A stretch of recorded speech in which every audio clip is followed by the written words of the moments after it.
All right. Hi, everyone. As people are joining, my name is Liz, and I'm the education coordinator at the Poly Hill Arboretum. And we're so excited to have Andrew Bunting with us here today. He's the vice president of horticulture at the Pennsylvania Horticultural Society, and he is going to be talking about his gravel garden. So we'll wait a couple minutes to let more people join. And if you have questions during this webinar, we're going to take some time at the end to answer those. So just make sure that you put your questions in the Q&A box and we'll answer questions at the end.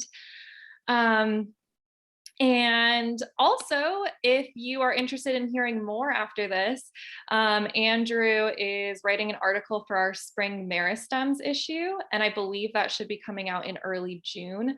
So make sure to check that out. And most of you should have the image list. I sent that out in an email, but if you didn't receive the list of images for Andrew's webinar, I'm going to put a link to that in the chat. So you can follow along. It might be helpful to follow along with plant names and things like that. So I will put the link to that in the chat in just a second. And we'll just wait one more minute as I'm adding that link for people to join. And then we can let Andrew get started. So, all right, let me just grab the link. Okay.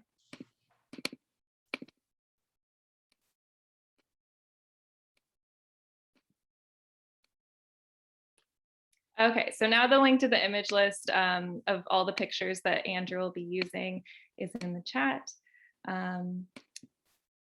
And I will just introduce Andrew quickly as we let a few more people join. So Andrew, as I said, is the vice president of horticulture at the Pennsylvania Horticultural Society. And he previously served as vice president of horticulture and collections at the Atlanta Botanical Garden. He was also assistant director of the garden and director of plant collections at the Chicago Botanic Garden from 2015 to 2018. For 27 years, he was curator at the Scott Arboretum at Swarthmore College. And he was also curator at Chanticleer in Wayne, Pennsylvania. He's published over 200 articles in American Gardener, Arnoldia, The Hybrid, Fine Gardening, the Magnolia Society Journal, Green Scene, and Organic Gardening. He's lectured extensively in the United States, as well as England, Belgium, Poland, and New Zealand. Andrew's participated in plant expeditions to China, Taiwan, Vietnam, Japan, and South Africa. He's the recipient of American Public Gardens Association Professional Citation and received the Chanticleer Scholarship in Professional Development in 2010. His home garden, Belvedere in Swarthmore, Pennsylvania, which he'll be talking about today, which is now a gravel garden, has been featured in This Old House magazine and in the Wall Street Journal. And he published his first book in 2015 by Timber Press, The Plant Lover's Guide to Magnolias. And if you didn't hear earlier, I was saying that Andrew also will be writing for us this spring. He's writing an article on gravel gardening in our spring issue of Meristems. So without further ado, I will let Andrew start. Thank you all so much for joining.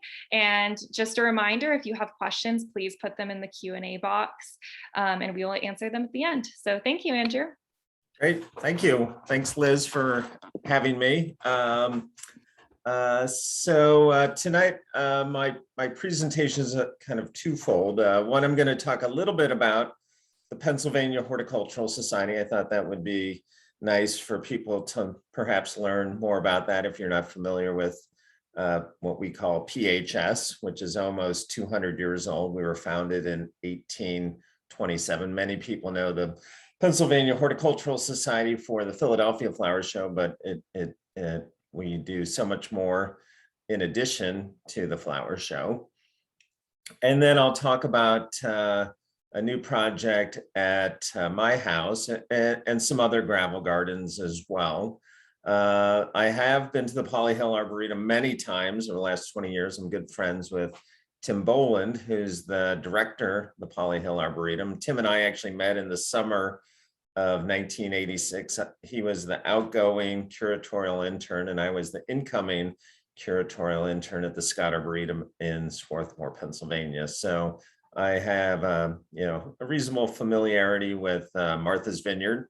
And I do think Martha's Vineyard is a great site to consider gravel gardens because of the sandy soil that you already have, as well as issues with seasonal drought from time to time. So let's get started. And I thought I would just give you a little overview of the area or the department at PHS that I'm involved with, which is Public Gardens and Landscapes. So we maintain 20 public gardens throughout Philadelphia and one to the north of Philadelphia. And like many of our programs are initiatives try to accomplish creating healthy living environments, increasing access to fresh food, and building meaningful social connections.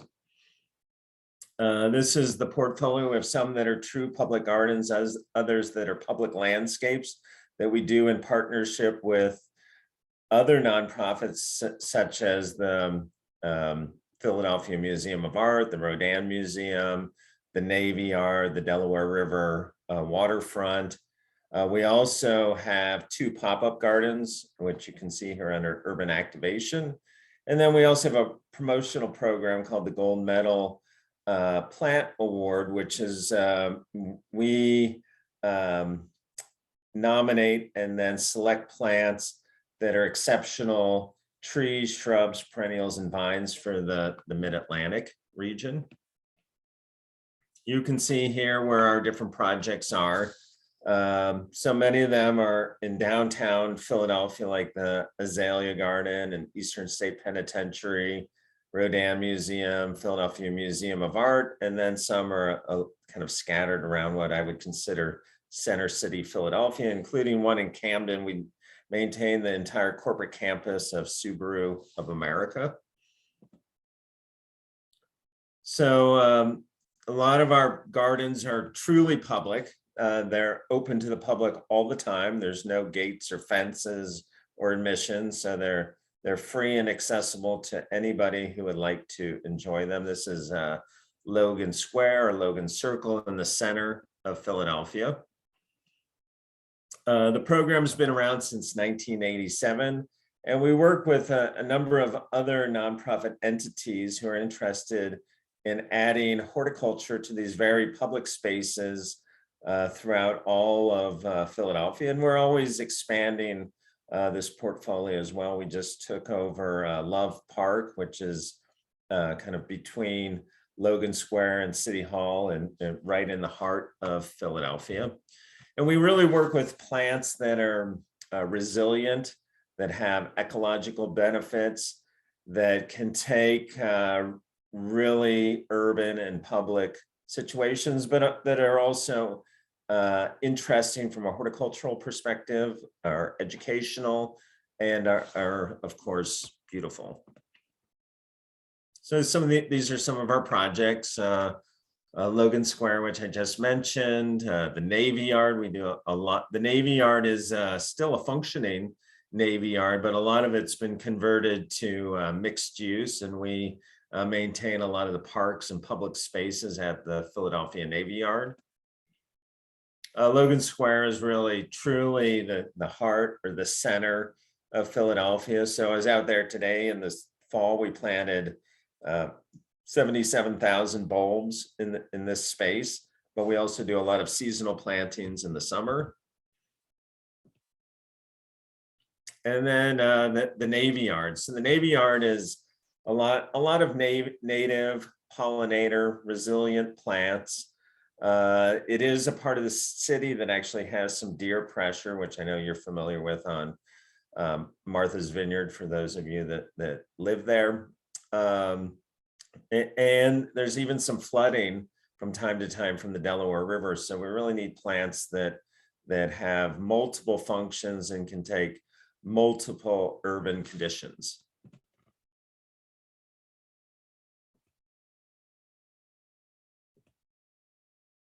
This is the campus of, I mentioned Subaru of America. So this is the corporate campus for Subaru in the United States. And instead of kind of your typical corporate campus, Tom Dole, who's the CEO, wanted to do something that was more eco-friendly, pollinator focused, wildlife focused, something that really embraced some of the philosophies of Subaru. Delaware River waterfront, we maintain multiple public plantings and parks. Eastern State Penitentiary is the oldest penitentiary in the United States. This big front facade on the left, you can see what it looked like. And this is what it looks like today. So that's a partnership with the Eastern State Penitentiary, which is a nonprofit museum. Philadelphia Museum of Art is, iconic, internationally renowned museum of art, and we maintain all the gardens and landscapes around the Museum of Art, including the Rodin, which is part of the Museum of Art, as well as the sculpture garden. The gas station is a little historical gas station, actually adjacent to PHS's headquarters. And then the pop-up gardens. So these are gardens that we partner with a restaurateur. So they're kind of half beer garden and half garden. So we want them to be an immersive horticultural experience, but also a place if people want to go and have dinner or drinks or whatever the case might be. So that they also become, really intense educational centers. Like tonight, there's a plant swap that 100 people have signed up for. So we have a lot of horticultural activities, lots of other types of activities. So it's kind of a combination of fun and horticulture. So this is the one in Manayunk. And if you're familiar with Philadelphia, Manayunk is a part of the city, but sits right on the Schuylkill River. And this garden, we focus on northeastern natives, especially East Coast or Pennsylvania native plants. And then we also have a partnership with Drexel University. So we started this garden about 2 years ago. They wanted a garden for their students. They're not a university that has horticulture, but they wanted to create a place where students, from any discipline could come and enjoy the space, study. And then we do quite a bit of activation and educational events in this space.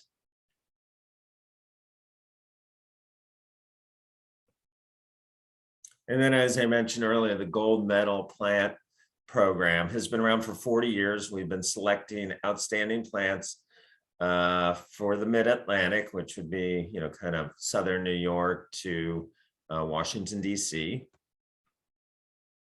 And we select about 6 to 7 plants, perennials, trees, and shrubs every year. So that's part of PHS. PHS also, in addition to public gardens and landscapes, we have a very strong street tree program. We partner with over 200 community gardens throughout the city. A program that a lot of people don't know about is called Land Care. So we clean and green vacant lots throughout the city. And we currently have cleaned and greened and now maintain 12,000 vacant lots throughout the city, which also has created a whole workforce development side of that program. And then, of course, most people know PHS for the Philadelphia Flower Show, which has been running more or less every year since 1829. So almost 200 years also. So this is my house in Swarthmore, Pennsylvania, which is southeastern Pennsylvania, just about 10 or 12 miles south of Philadelphia. And it's only about 1/3 of an acre. And what you're seeing is the front yard. And so this actually kind of came about with COVID. So if you look at the front door and to the right, that's where I'm actually sitting right now, looking out that window. And I used to have more kind of a meadowy, cottagey front garden. And as Liz mentioned, I worked at the Scott Arboretum for 27 years, and then I left for about 5 years and went to Chicago and Atlanta. And when I came back, the meadow had turned into kind of a meadowy jungle. So it was a little overgrown. It had lost some of the distinction it had when I had lived there earlier. I had kept it and rented it out. So it was ready for a change. I had been impressed with other gravel gardens at places like Chanticleer or Old Brick Botanical Garden in Madison, Wisconsin, and other gravel gardens. So I thought, since I'm now at home and I didn't know how long I would be at home, and it turns out, it was a while, that I would start a gravel garden.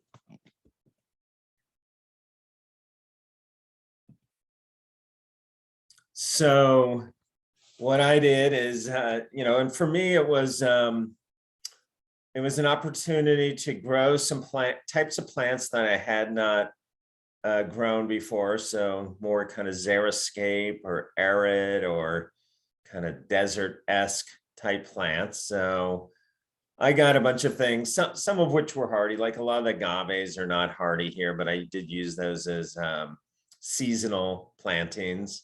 I did get a lot of native cactus as an example that are hardy from Cistus Nursery, which is near Portland.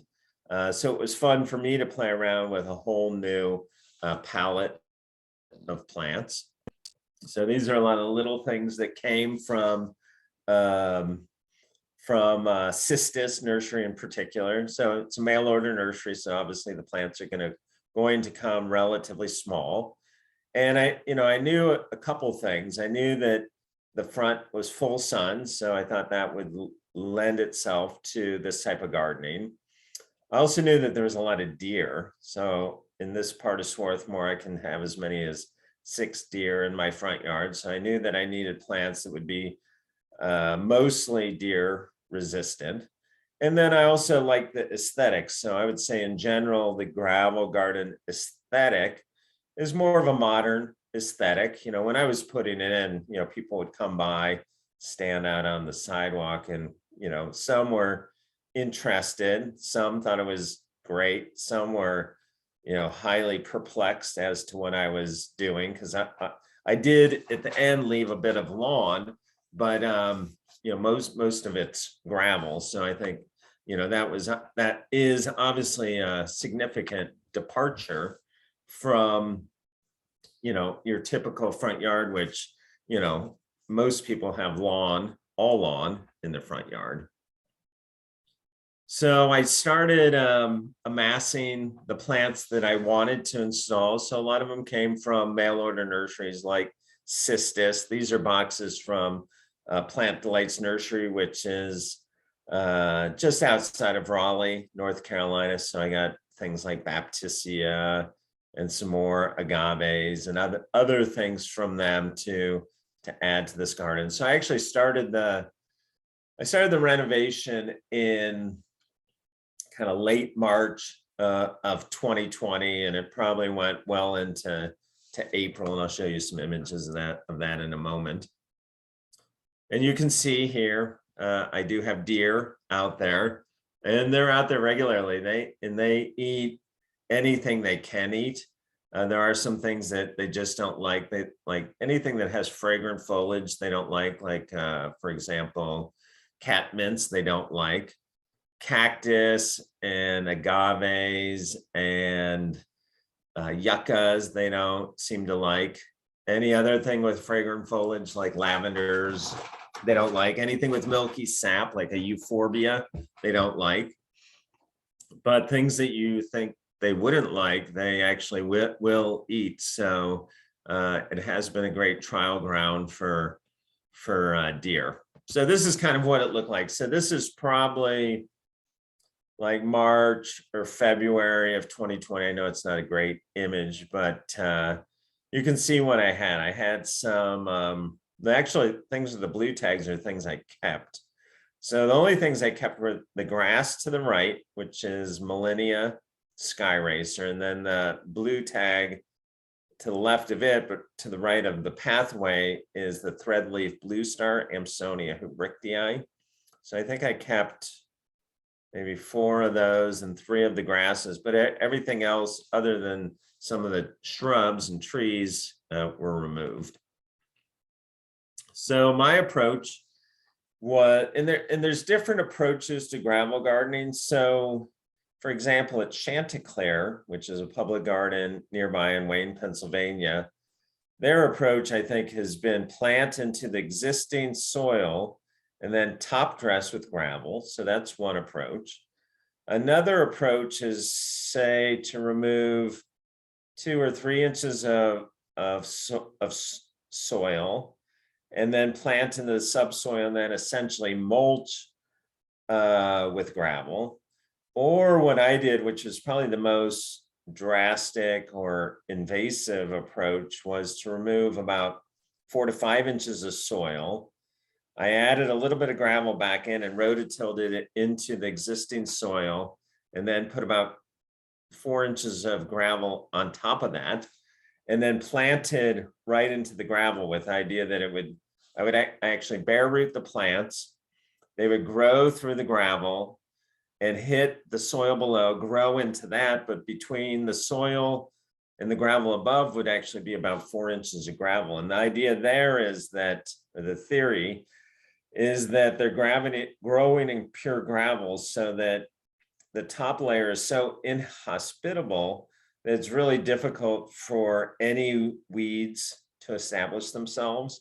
In fact, now 2 years into this project, the only place I get weeds are at the base of these existing plants that I kept, and these are the 2 ornamental grasses, Molinia Sky Racer, right at the edge of the path where perhaps I didn't remove all the soil, and right between the edge of the gravel and the lawn is where I get weeds. But everywhere else is, really over the last 2 years, I've had, I would say, virtually no weeds in this planting.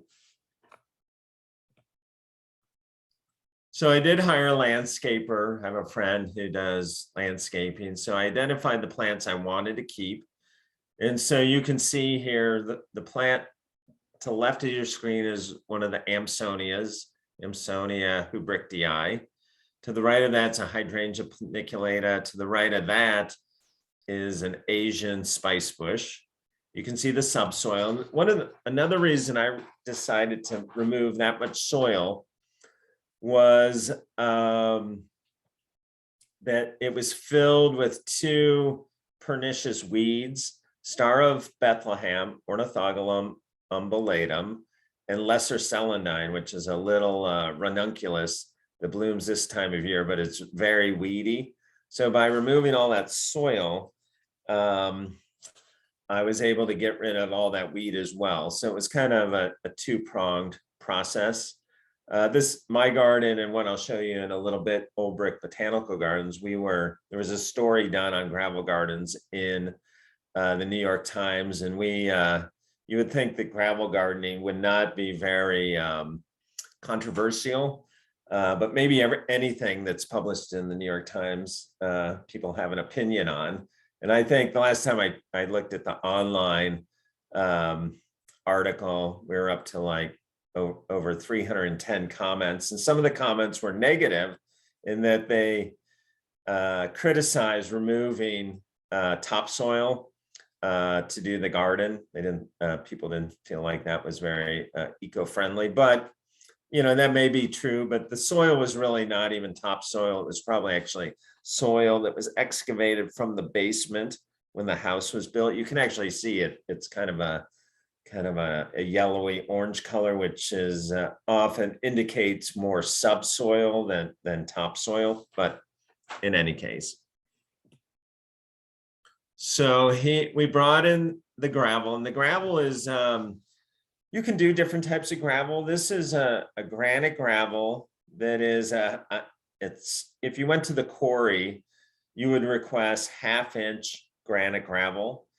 And you can see like between So to the right is the gravel and then the little bits of lawn that I kept. And then to the left, it's actually kind of a little bit of a rockery that I use as kind of a quasi retaining wall, because actually the soil, it looks flat in the front, but actually it slopes from the front door to the sidewalk. So I needed a way to kind of retain the gravel garden. And then kind of between that wall and if you go to the left is the sidewalk, it's just a mix of salvia, caradonna, and a catmint and a few other plants. So it's not gravel all the way to the sidewalk. You could do gravel all the way to the sidewalk. And Jeff Epping, who does Old Brook Botanical Gardens in Madison, Wisconsin, he actually likes to install gravel gardens where it's, say, between a foundation of a house and a stone walkway or cement walkway, because it's nice, hard to find edges. And so there's no chance of kind of soil infiltrating the gravel garden in that type of situation. So this is what it looked like. Not very exciting, just a big sea of gravel when it went in.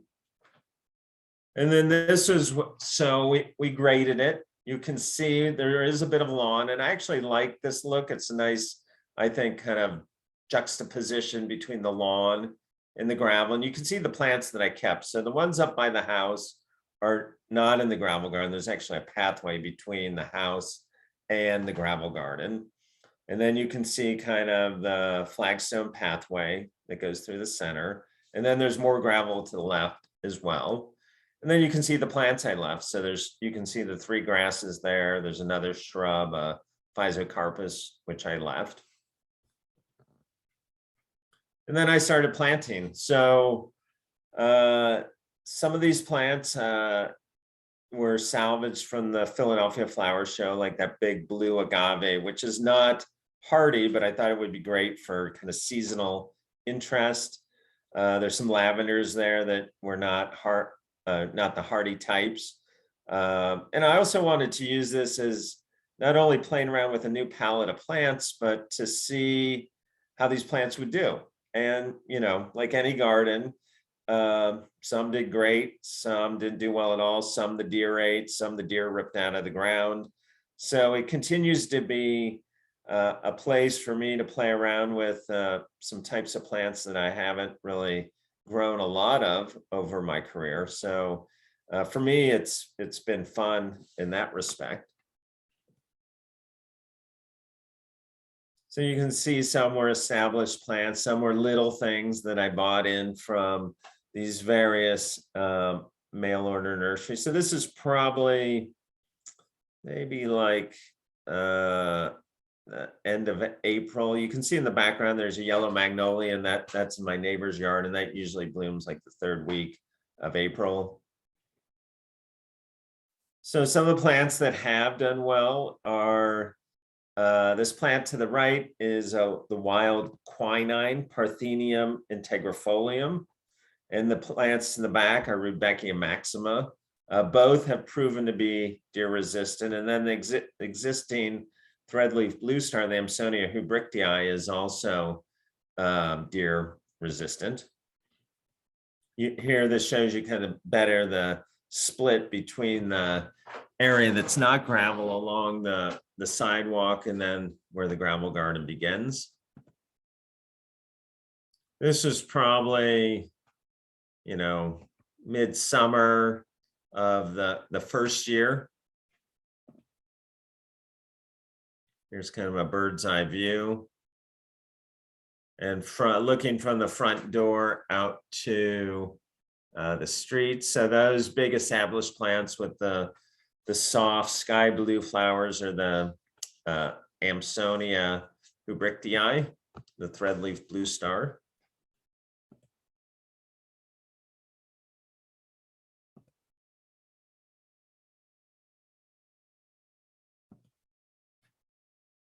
So this was probably the first winter that agave, you know, if you want to keep it over the winter, you have to dig it up and bring it in.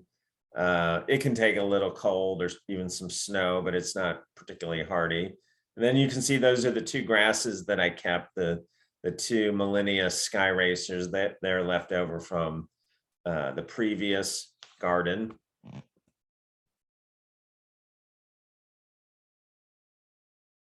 So my whole yard is about a third of an acre. It's not very big at all. So the front yard is the gravel garden, and the backyard, I don't have pictures of the backyard for this presentation, but back there's a patio with pots and tropical plants. There's another area that has tropical plants, kind of a long perennial border, a woodland garden in the back. And then I share a space with my neighbors to the right, and back there we have a vegetable garden.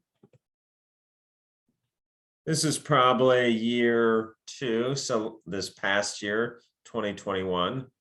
The tall plant with the yellow kind of black-eyed Susan-like flowers, it is in fact a black-eyed Susan, Rudbeckia maxima.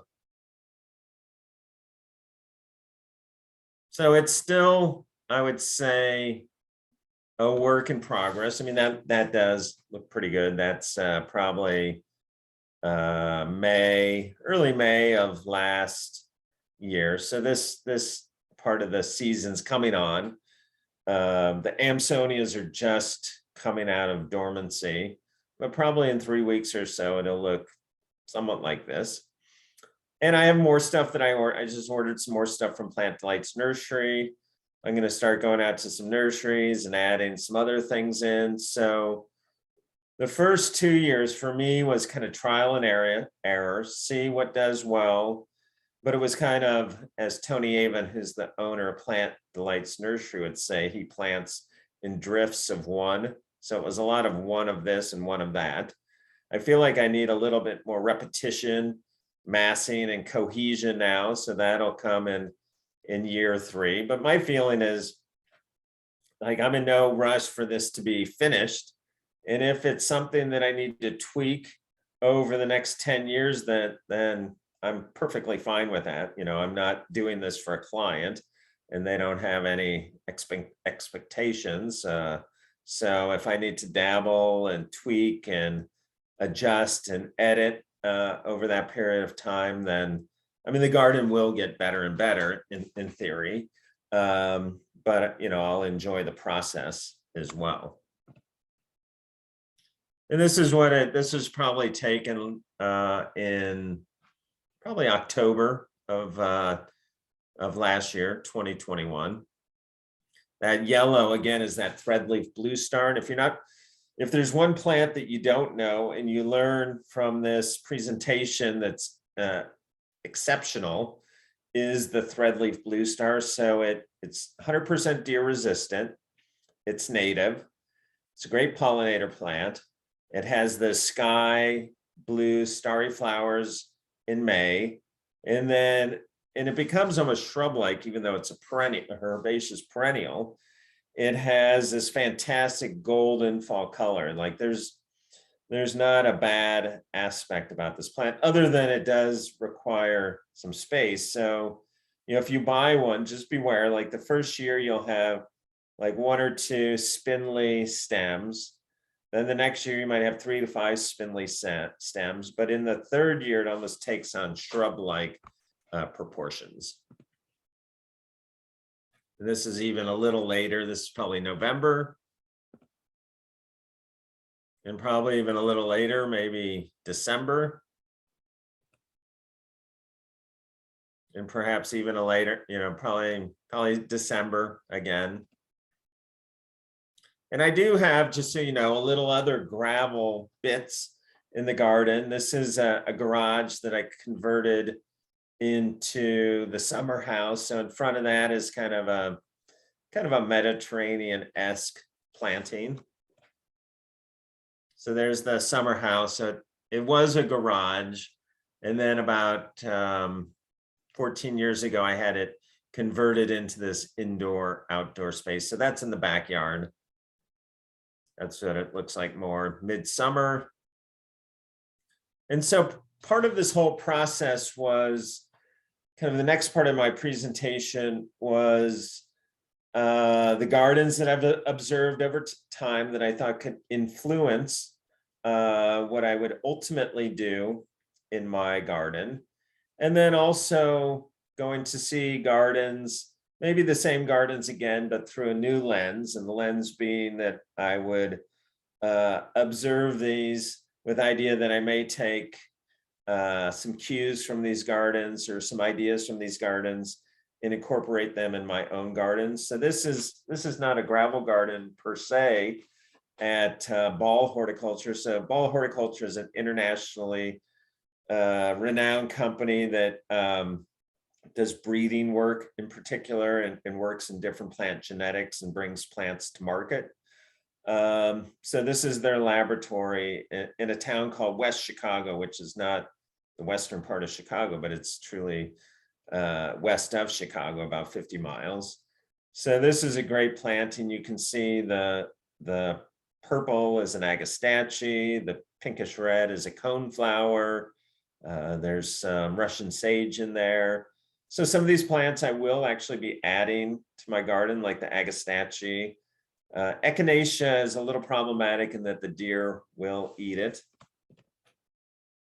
So it's an incredible corporate campus. Like, there aren't many corporate campuses anywhere in the United States that look like this. This is actually out front of the corporate campus. This was designed by plantsman Roy Diblick, and he often collaborates with the famed plantsman and designer Pete Oldolf, who's a Dutch designer that does designs not too different from these. And so some of these plants actually I have in my garden. So in the foreground is an ornamental onion called Allium Millennium, and then kind of that light white is one of the calaminths, Calamantha nepetoides, white cloud. And then also at Ball, they have a lot of what they have are perennial and annual trials. So one of the Ball companies is Darwin Perennials. So these are the trial beds for Darwin perennials. And for any of you that might be in the trade, you can go to Ball Horticulture for their open house, which is the last 3 days, typically of July. And it is, it's truly a horticultural spectacle. Like, they have probably 10 acres of intensively maintained gardens and display beds.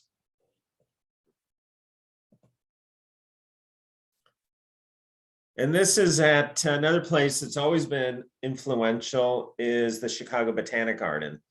So the Chicago Botanic Garden is a massive garden, almost 400 acres. But one area that I always love going to is their plant evaluation gardens. So at any given time, they might be trialing, say 10 to 20 different genera of plants. And they seem to always have a coneflower trial going on. So if you want to go and look at and pick the best coneflower that you like for your garden, you can do that, or hibiscus, or they've done ornamental grass trials. You pretty much name this sun-loving genus, and they've probably done a trial. Another garden that I didn't know about, but last time I was out in Chicago, I saw this, is Cantini. So Cantini is a public garden, kind of slash park, not far from Ball Horticulture. And they have a relatively new gravel garden. So it was nice to see another one that was also kind of in its infancy, planted differently, planted more kind of as a meadow, excuse me, a meadow with gravel in between. Mine is more, there's more, I use kind of the voids of just gravel, to create kind of more an open aspect, but that's just an aesthetic decision. This is also Cantini with a nice trough. So these two guys are, the guy on the right is Richard Hawkey, who's the director of ornamental plant research at the Chicago Botanic Garden. And he's the one that actually started and maintains the plant evaluation garden at the Chicago Botanic Garden. He's been there 35 years. And then on the left is Jeff Epping, who I would consider actually the guru of gravel gardening in the United States. And Jeff is the director of horticulture at Old Brick Botanical Gardens, which is a city-run botanic garden in the heart of Madison, Wisconsin. So you figure anything that will grow in Madison is probably going to grow almost anywhere else in the United States. And he really has turned, I mean, if you're anywhere even close to Madison, Wisconsin, I would go there, because I consider Old Brick Botanic Garden one of the premier botanical gardens in the United States.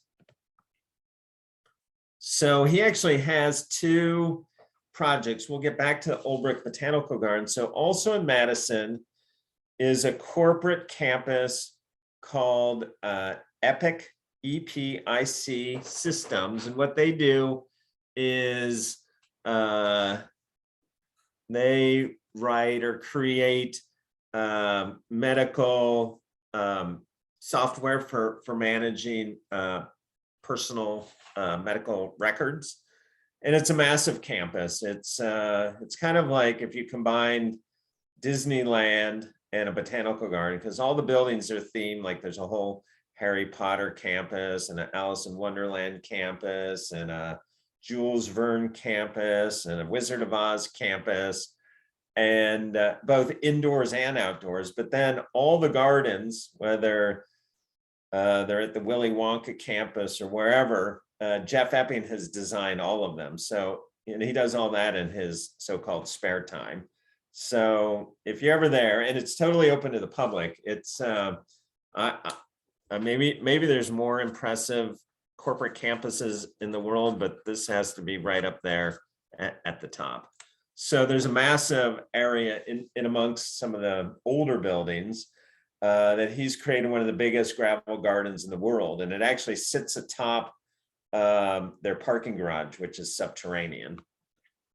So here you can see, like if you go on your plant list, this is, I think, image 67, which is the Liatris aspera. The grass is Schizocarium, Scoparium jazz, which is a little blue stem, which is native. And then this is 68. So the kind of lavender flower is Perovskia, which is Russian sage. The grass is Panicum northwind. And then the white kind of behind is what I showed you earlier, the wild quinine, Parthenium integrifolium. So this, I forgot how many employees they have. There's something like 20,000. You know, it's a massive campus, hundreds of acres. It's right on the edge of Madison. They bought up many farms, corn farms, and turned them into this amazing campus. So in the foreground here is a coneflower species called Echinacea paradoxa. Another great picture. So this is Liatris cylindrica. So the gay feather, that's the species. And then in the foreground, that kind of frothy white is actually a euphorbia called a corallata. This is back at back at Old Brick Botanical Gardens. In the foreground is Allium Summer Beauty. There's a coneflower, Echinacea simulata, and then the grass is a grass I'm going to get this year for my garden, which is the prairie dropseed, Spirobolus heterolepis.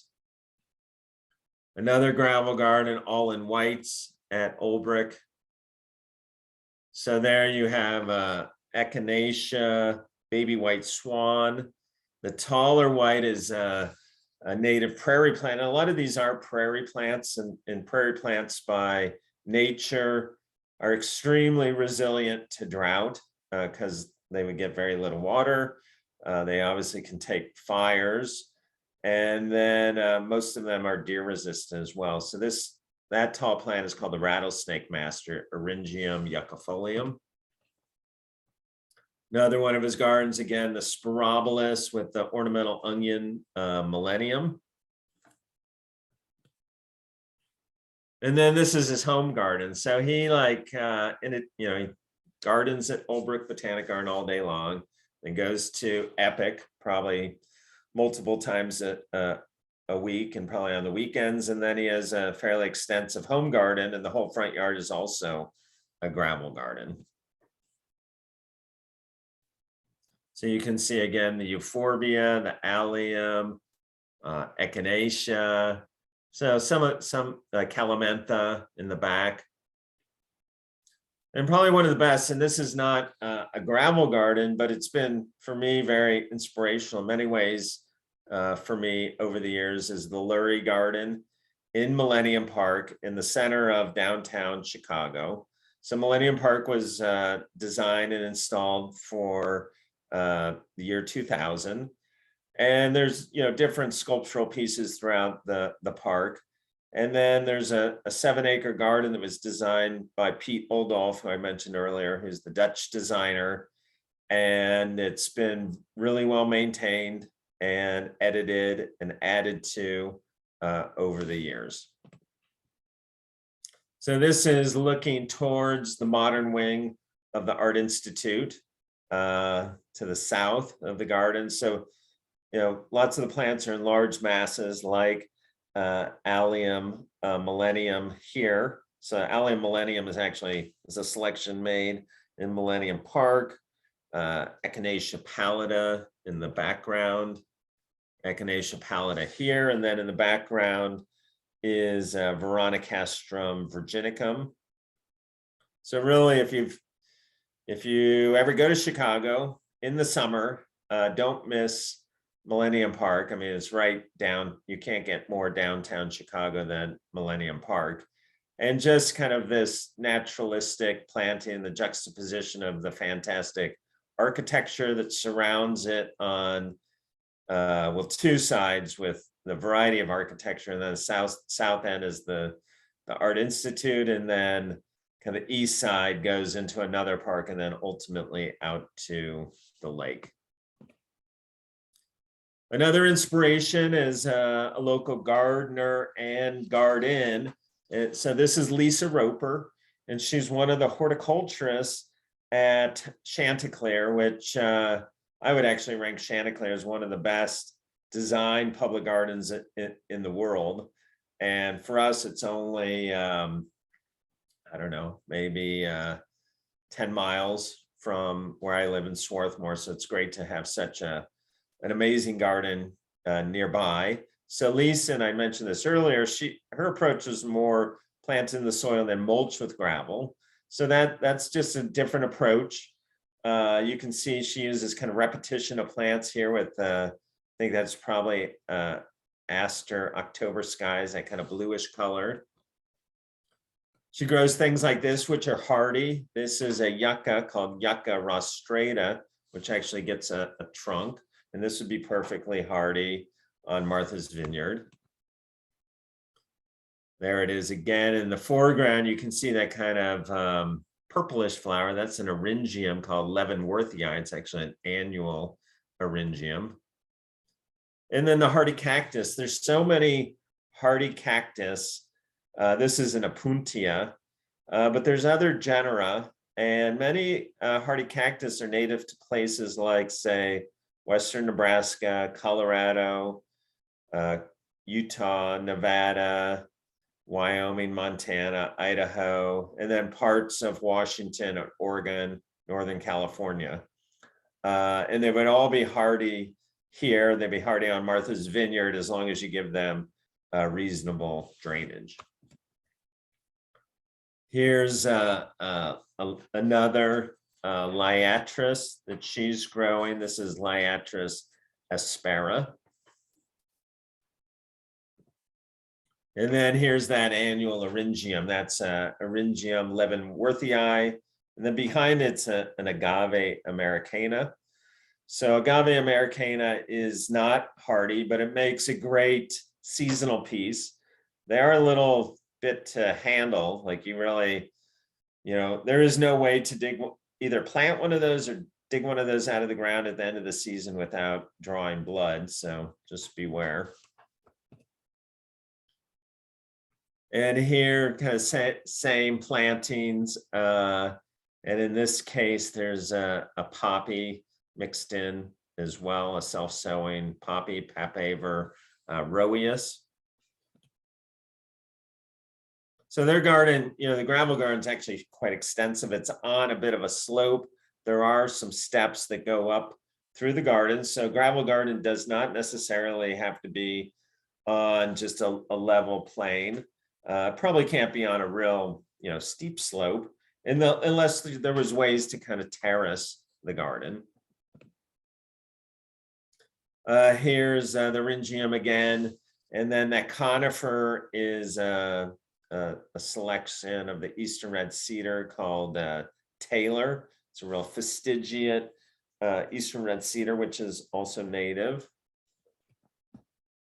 And then they do add some other seasonal plants. That kind of plant with a spiny trunk is a Pachypodium. And Pachypodium is actually native to Madagascar. So they do put in some other interesting seasonal plants. The grass is the Muhlenbergia rechiconii. So that's kind of a nice frothy grass. There's so many ornamental grasses that you could use in this type of gravel garden planting. So again, the junipers, again, Taylor, the aster, again, probably is October skies. The little pink grass in the foreground is Malinus nerviglumus, which is actually an annual grass. You would plant that in the spring, and it's native to South Africa. This is a great little shrub, Hippophae rhamnoides sprite. So I think that, in general, kind of the grays and glaucous blues and silvers all seem to look at home in the gravel garden. And then this is just a great shot. So you can kind of see, if you look at the center of that picture, you can see kind of a tracery of steps kind of going up through the garden. And then a nice repetition of different plants, whether they're grasses or the aster or yuccas. She also has a lot of bulbs in there in the spring. She does troughs as well. And here, this is later in the season, probably maybe even in the middle of winter. So in my garden, as well as the one here, she's trying to, actually, this is not winter, this is spring, because that little iris in the foreground is Catherine Hodgkins. So that would probably be March. I try to have things out there now that are evergreen, so that there is some winter interest. So there's the little species iris. I think a gravel garden is great for, say, species daffodils, iris, species tulips, although some species tulips the deer do like, so you have to be mindful of that. Scillas, muscaris, Chianodoxa, and so on. And then we also do some gravel gardens at Chanticleer or some other gardens that have kind of a gravel garden-esque design to them. So this is Leah Blanton, who maintains, I mentioned that gas station garden earlier. This is a historical gas station right next to our headquarters. She has plants in there like Salvia caridana, which are the purplish blue spikes that you're seeing here. And then also that chartreuse euphorbia behind is one called Shorty. She also has this geum, the orange is geum totally tangerine. And then the Lychnis in the background is one called Petite Jenny. And then this would almost be like right now. So the tulips are almost in full flower in Philadelphia. If you can find any of these euphorbias, they tend to have the species name Schirraceus. So like Euphorbia Schirraceus wolffinii.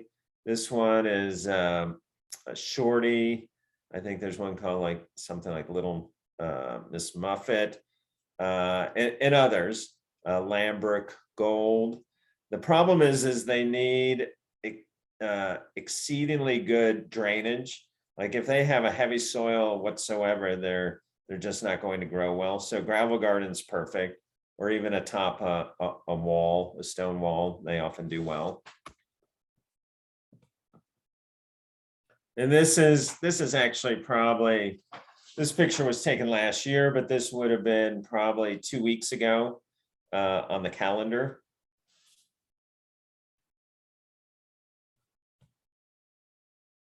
This is a little later, so this is probably in middle of May.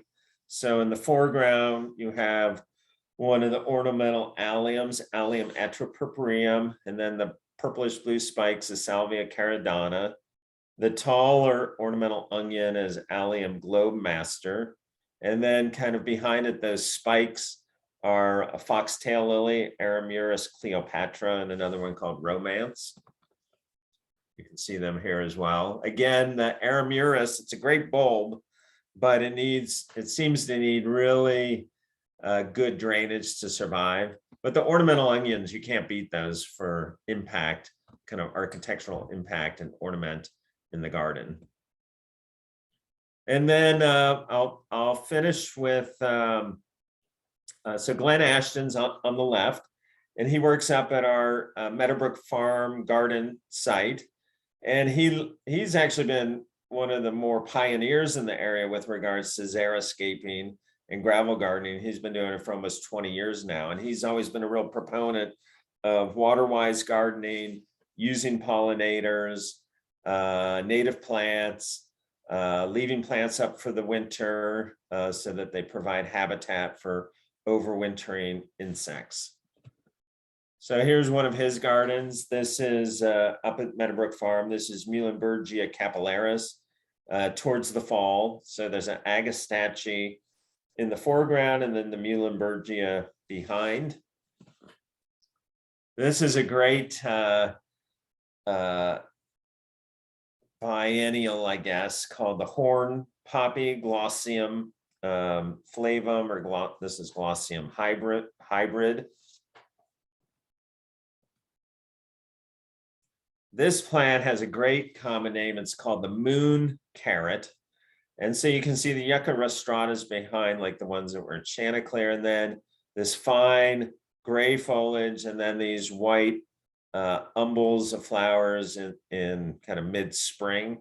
So if you can find the moon carrot, and you probably have to either get it from a seed source or a specialty grower, it's really a great plant. And then just a few more images. So in downtown Swarthmore, actually at the Scott Arboretum, they do quite a bit of gravel gardening there as well. And there was this was probably about 10 years ago, there was some road work going on. So they had to put in this fairly massive traffic circle. It's probably 50 feet across. So the college maintains it as a gravel garden. So you can see here, there's, this is Allium ambassador. The Baptisia is one called lemon meringue. There's also the Allium atropurpureum, which we saw at the gas station. There's the Amsonia hubrichtii again. So not bad for a traffic circle. Just great repetition, great architecture. I actually go and park my car, walk across the traffic, or the traffic part of the traffic circle, and just go and walk around the skirt of the traffic circle to fully take this in. The conifer is a juniper called gray owl.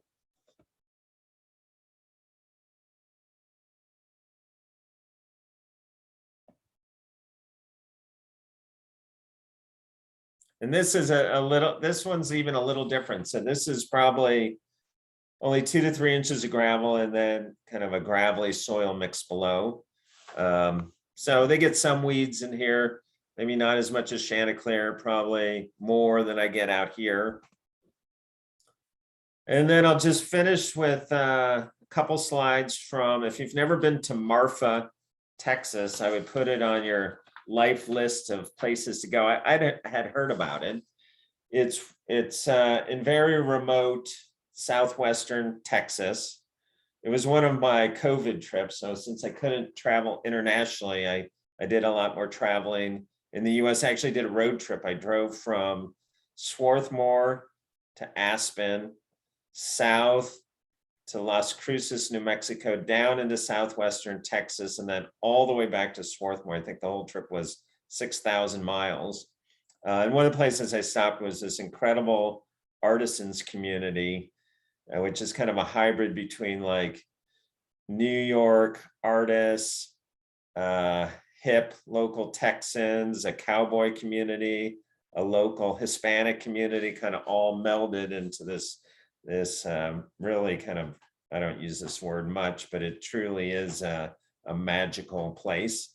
So if you want to just see whimsy and architecture and great plants and everything avant-garde, go to Marfa, Texas. You can just drive around. Every home is interesting. Every place is interesting. Some of it's intentional, some of it's not. But again, kind of if you're looking for gravel gardening inspiration, that Marfa is as good as any place. So I will end with that. And I think Liz has been taking questions in the Q&A, and I'd be happy to answer those. Thank you. Yeah, thank you so much, Andrew. That was great and beautiful photos.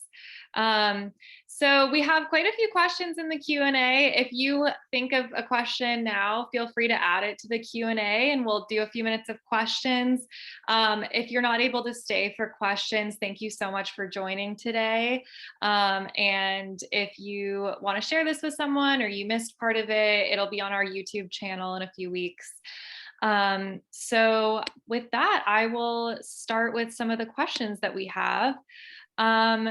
So one of the questions about your gravel garden is, what did you do with the soil that you removed? Yeah, so the landscaper actually took it away. It was so compromised by the weeds. He just took it to a place that takes kind of green waste. So it didn't go to a landfill per se, but it did have to be taken away. I suppose if you needed to like do some grading or fill some holes or whatever, but the problem is it had those two weeds in it. So wherever you might want to use it, you would just have to know that the weeds wouldn't come with it. Okay, yeah, that's good to know. Okay, another question. Do gravel gardens require more irrigation, or do you focus on planting drought tolerant plants? Yeah, so that's a really good question. So what in my type of gravel garden where there's a lot of gravel and I'm essentially shaking off the soil and planting them bare root, for the first month or so, you do have to be mindful of keeping them watered so that they root down through the gravel and into the soil below. And I tend to do that in the spring when it's cool and easier to establish things. But then, once they're established, they're perfectly drought tolerant. Then there's no watering required. The plants that are established have not gotten watered since they've been planted. All right. What are the environmental benefits and drawbacks of gravel gardens? Yes, I guess the environmental benefits would be that, once the plants are established, they really require zero inputs as far as water, fertilizer, you're not mulching because the gravel essentially is the mulch. I suppose the drawback is it is initially a bit of an invasive approach, and that you do have to displace some existing soil, although you can do kind of the Chanticleer approach and plant into the soil and then add gravel on top. So I would say the pros outweigh the cons. Okay. Someone said no mosses or ferns for the gravel garden. Well, there are some, you can, like I have a portion out front that's under 3 older Eastern red cedars. So gravel gardens can be shady gardens, and most of them are sun loving. So you could, in fact, have gravel under the shade of trees and then have more shade-like plants like ferns. There are some drought tolerant full sun ferns. There's a genus called Cheilanthes that are kind of gray and woolly, and they would be good for more of a sun gravel garden.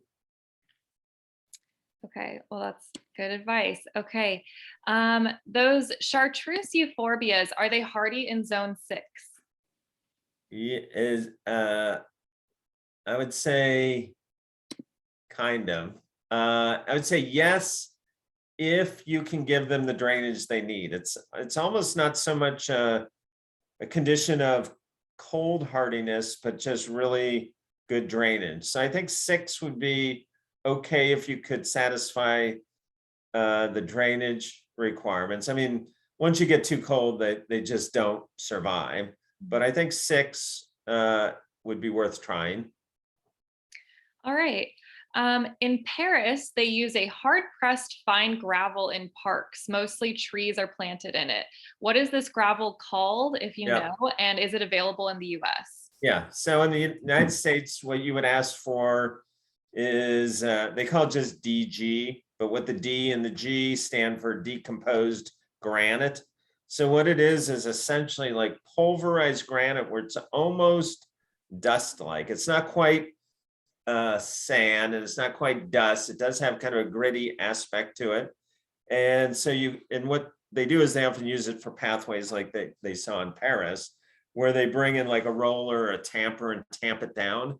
And you probably you wouldn't use that as a substitute for gravel in a gravel garden because it would actually get too compacted, I think, around the plants themselves. All right, a few more questions. We have a lot of good questions here. How do you deal with ticks and Lyme disease with these dense plantings and deer? It's a big problem on Martha's Vineyard as well as Pennsylvania. Yeah, I'd say it's same here, and there's no, I would say in a gravel garden, at least the way I have it planted, it's less dense.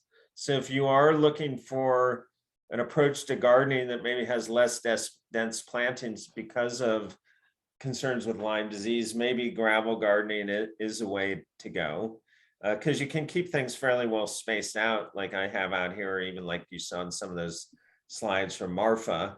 So that would be a consideration, but I don't think our Lyme disease or tick populations are as significant as Martha's Vineyard, but it is a significant concern here.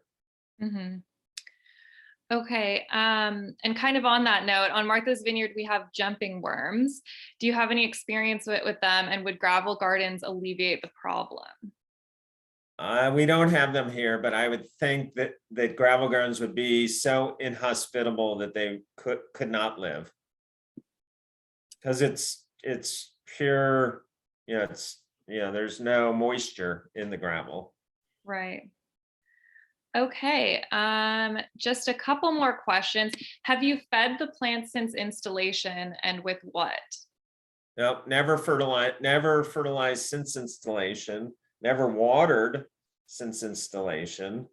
Occasionally, like I said, in some of those fringe areas, some weeds come up, but essentially there's almost zero weeding. Okay, and does it matter what color the gravel is? Yeah, so most of the gravel, like if you notice those few slides when it was installed was kind of whitish, and that's because it was dusty. But once it gets rained on or you water, it turns more kind of a darker gray. So it's not, you can maybe do a pea gravel. That could be more of an aesthetic choice, I guess. So it doesn't necessarily have to be the granite gravel.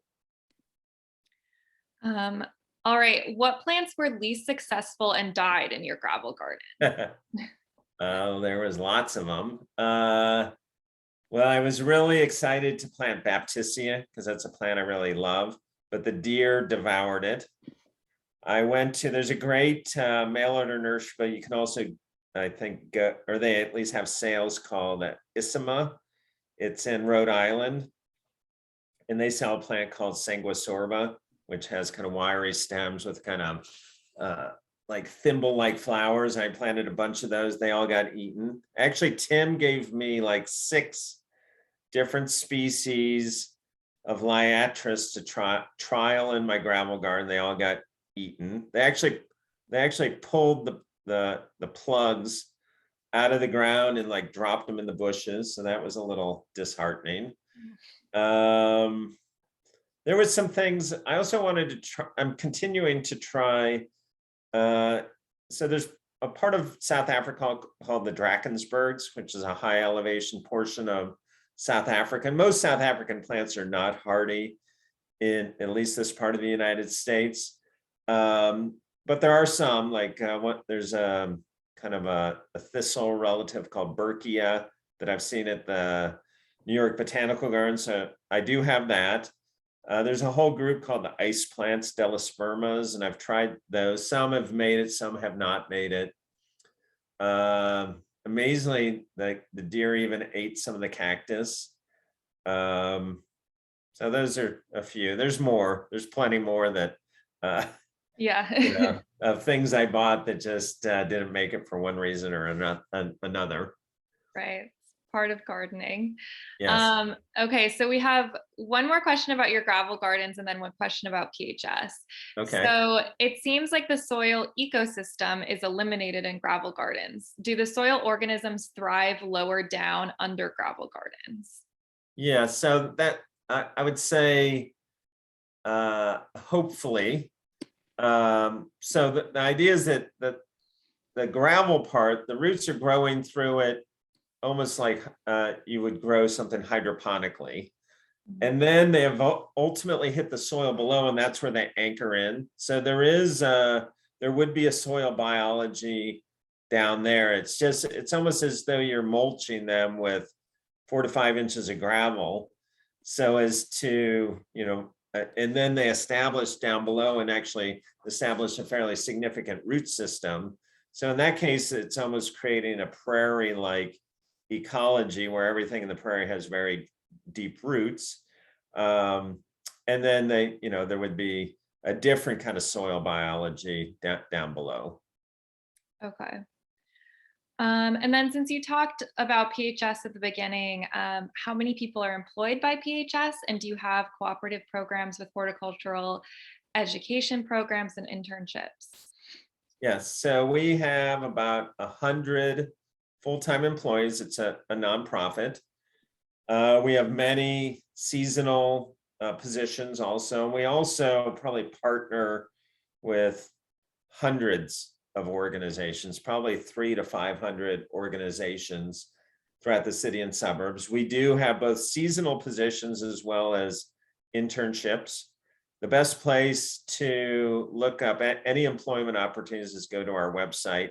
And I think if you just search for employment, it'll take you to the page that has all of our part-time jobs and seasonal. We also have, we hire lots of interns from non-horticultural institutions that might be looking for like an internship in human resources or finance or sustainability, or something that's not exactly horticulture.